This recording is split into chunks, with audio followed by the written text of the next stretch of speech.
আচ্ছা দাদু ভাই, তোমার ছোটবেলার একটা গল্প বলবে? তুমি ছোটবেলায় ভূতকে ভয় পেতে?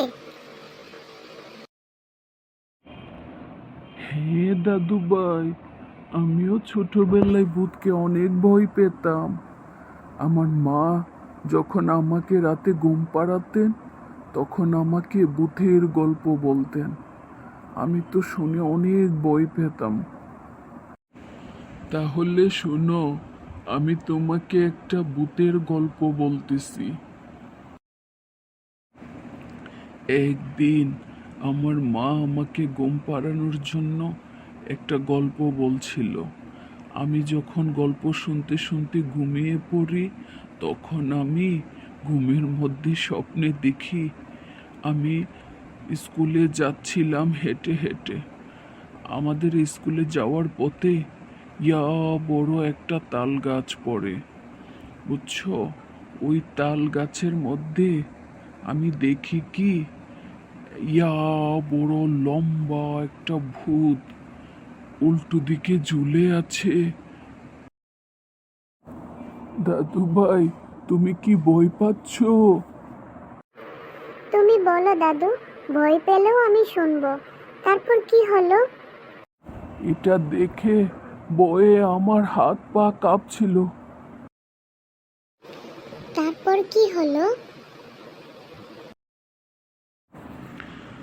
আমি তো উল্টো ঝুলানো মানুষ দেখে আমি তো চিৎকার করতে লাগলাম আর দৌড়াতে লাগলাম। দৌড়াতে দৌড়াতে আমি স্কুলে গেলাম। স্কুলে গিয়ে সবাইকে বললাম, কেউ বিশ্বাস করলো না।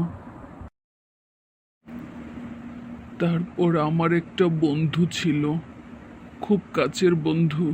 সে আমাকে বলল, বন্ধু, তুমি ভয় পেও না, এই নাও একটু পানি খাও। আমরা স্কুল ছুটির পরে ওই দিক দিয়ে যাব, দেখব কিছু দেখা যায় কিনা। তাহলে আমি কেন ভূত দেখি না? ভূত দেখতে কেমন? তুমি তো গুড বয়। হ্যাঁ, তুমি তো ভালো ছেলে। তুমি ঠিক মতো পড়াশোনা করছো, খাচ্ছ, ঘুমাচ্ছ, তাই তুমি ভূত স্বপ্নে দেখো না। যারা দুষ্ট তারা ভূত স্বপ্নে দেখে। দাদু ভাই, ভূত কি দেখতে খুব ভয়ঙ্কর? হ্যাঁ। তাহলে তো আমি ভূত দেখতে চাই না দাদু ভাই। ভূত দেখলে তো আমি অনেক ভয় পাবো, তাই না? হ্যাঁ, এই জন্যই তো বলতেছি, সুন্দর করে পড়াশোনা করো, গুড বয় হয়ে থাকো, তাহলে তোমাকে আর ভূত স্বপ্নে দেখতে হবে না।